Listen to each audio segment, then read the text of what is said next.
Meet Ania. She is an aficionado and lover of all things monster-related. Join her on her travels across the New World as she tracks, wrestles, and captures the creatures of the unknown wilds. Alongside her handy notebook, her trusty palico, and a variety of tools at her disposal, she is determined to fulfill her dream of becoming the world's greatest and most renowned monster hunter.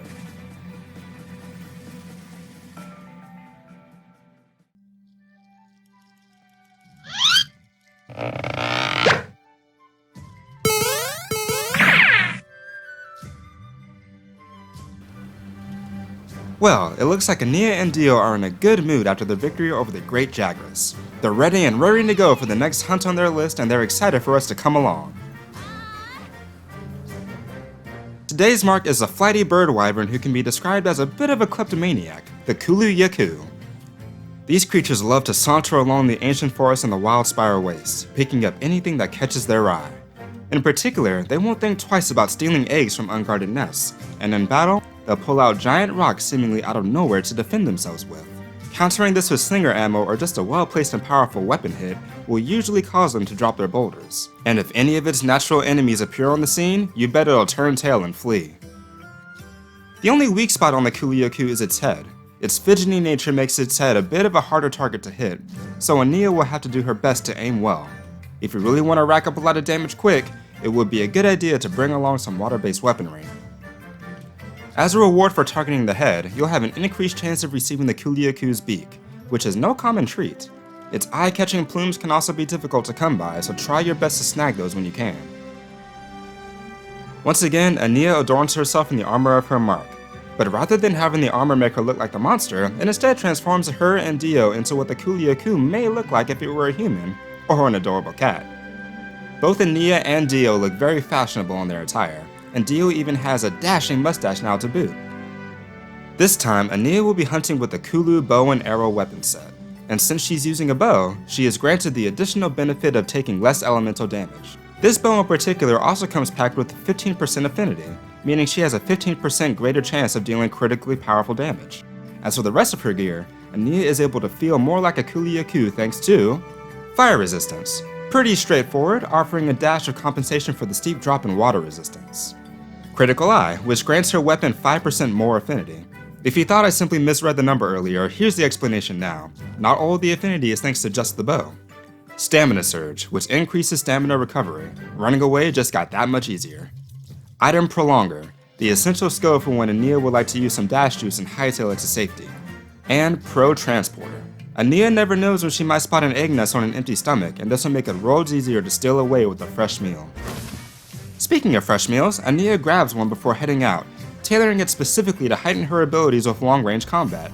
Well fed and ready, she and Dio summon their wing drake for their second big capture. After touching down at camp, Ania grabs the provisions from the supply box. In particular, the rations are going to be very useful for her, as they increase her maximum stamina. The bow is a stamina-draining weapon, so anything she can do to stave off fatigue will be a great benefit. When tracking monsters, scoutflies are Ania's best friends. The bright little insects are masters of scent memory, and they help guide her towards her marks.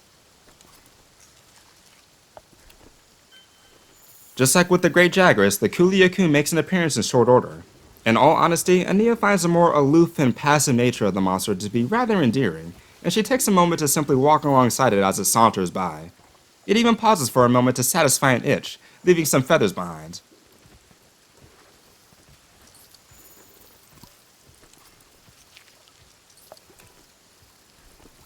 But, alas, despite how cute Ania may find the Kulu-Ya-Ku, there's a job that needs doing.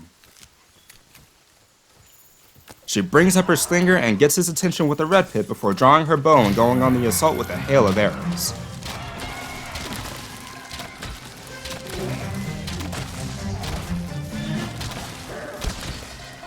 The Kulu-Ya-Ku makes an attempt to fight back briefly before making a run for it.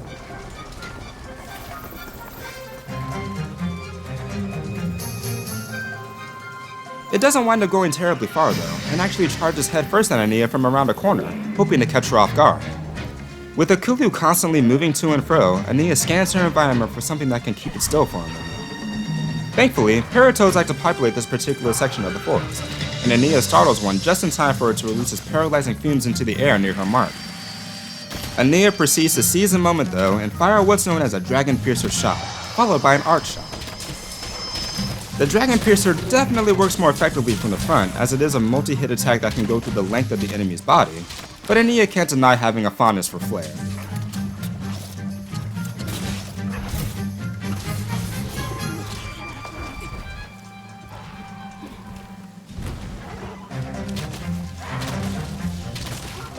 Speaking of flair, after her claw shot attempt was cut short, Aania manages to cut through a group of flash flies with a straight arrow, causing them to emit a light that not only blinds the Kulu-Ya-Ku, but the two wing tranks a little ways behind it.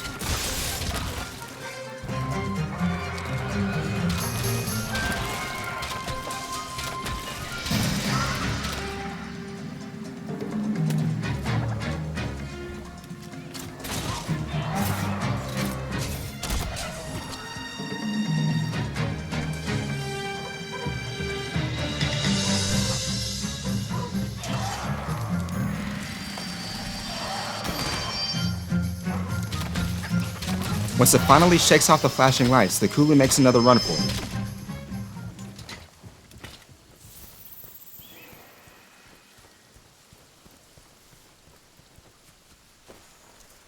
Aania follows as quickly as she can, and she snatches up a wiggly lychee along the way. This handy little bug greatly reduces her stamina depletion for a while, so now she'll have to worry even less about getting tired. Once again, the Kulu is keenly aware that Aania is following it. It runs toward her, but this time not in an attempt to attack. Instead, it picks at the ground and within moments, pulls out a small boulder.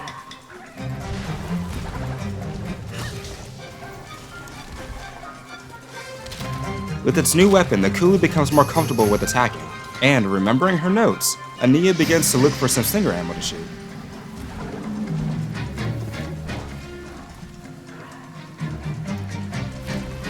Okay, monster's trapped in the vines. Now hit it with all you've got. Shortly after she finds some stones though, the Kulu-Ya-Ku accidentally manages to get itself caught in the vines of a fallen tree. Thankful for the unplanned intervention, Aania continues her attack.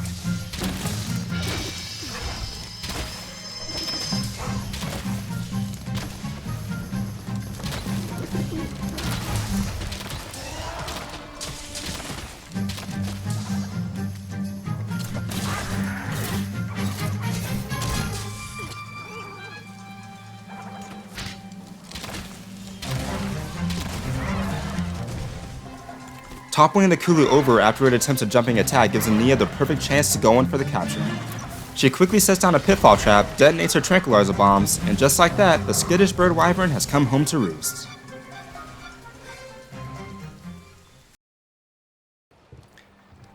Two down, many more to go. So far so smooth, but Aania and Dio have only just begun on their journey into the new world, and monster by monster, they'll continue to forge their path forward into victory.